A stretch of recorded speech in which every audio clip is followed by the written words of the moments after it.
اب میں آپ سے شروع کروں گا.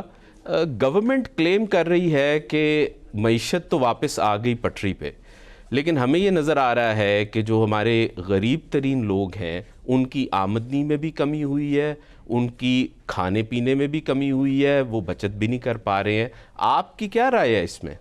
اس میں جی جو پاکستان میں کووڈ کے بعد اور پولیٹیکل ویکنس کی وجہ سے جو پی ٹی آئی گورنمنٹ کے دوران اسٹیٹ بینک گورنر صاحب نے اسٹیمولس پیکج دیا تھا، جو کہ ان کے بقول اس وقت 1.8 ٹریلین تھا، لیکن چلتے چلتے وہ اس سے بہت زیادہ بڑھ گیا تھا. اس کی وجہ سے پاکستان کی مارکیٹ کو کرنسی کے ساتھ لیکوڈیٹی کے ساتھ فلڈ کر دیا گیا تھا، جب ہماری پروڈکشن کنسٹرین ہو گئی تھی کووڈ کی وجہ سے. جو مانیٹری پالیسی کا لیگ ہے پاکستان میں، اس وقت دو ایسٹیمیٹس ہیں، ایک 12 ماہ ہے اور ایک 18 سے 24 ماہ ہے، جو موسٹ ریسنٹ اسٹیٹ بینک کی یہ دونوں فگرز آپ کو بتا رہا ہوں. تو اس میں یہ ہے کہ جب وہ پیسے جیسے ٹرف کے پیسے تھے یا ورک لونز فار ورک کے پیسے تھے یا اور تھے، وہ یک لخت ایک دن تو نہیں ریلیز ہو گئے تھے، یہ وقت کے ساتھ ریلیز ہوئے ہیں اور کرسینڈو ہوئے ہیں، بلڈ اپ ہوئے ہیں. تو یہ پیسہ جب پاکستان میں آیا، ایک تو artificial demand for dollars create کر دی، اس کی وجہ سے کرنسی اپریشیشن ہوئی کچھ نہ کچھ، اور دوسرا جو ہے پاکستان کی مارکیٹ میں جو ہے پیسوں کا فلڈ آ گیا. اس کی وجہ سے پاکستان کی ہائیسٹ انفلیشن ان ہسٹری جو ہے وہ ہمیں دیکھنے کو آئی.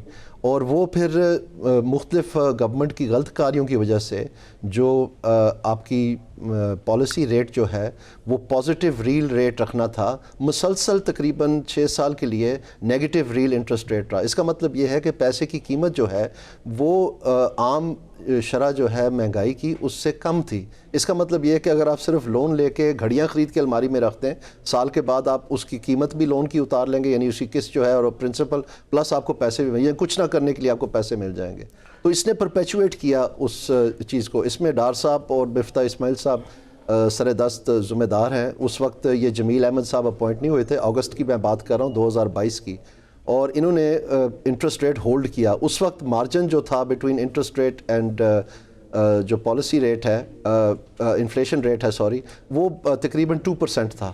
اس کے بعد کیا ہوا کہ یہ چڑھتے چڑھتے پھر آسمانوں کو چھو گیا اور فائنلی وہ 22% ان کو کرنا پڑا اس کو کنٹرول کرنے کے لیے. جی میں تو جسٹ ٹو کنکلوڈ، جو یہ ساری وجہ ہے جو پی ایم ایل این کو پولیٹیکلی سمجھ ہی نہیں آئی اس بات کی، تو یہ توق انہوں نے اپنے گلے میں ڈال لیا، کیونکہ مانیٹری لیگ کی وجہ سے وہ قیمتیں تو بعد میں چڑھی، ہوا سب کچھ پی ٹی آئی کے دوران تھا.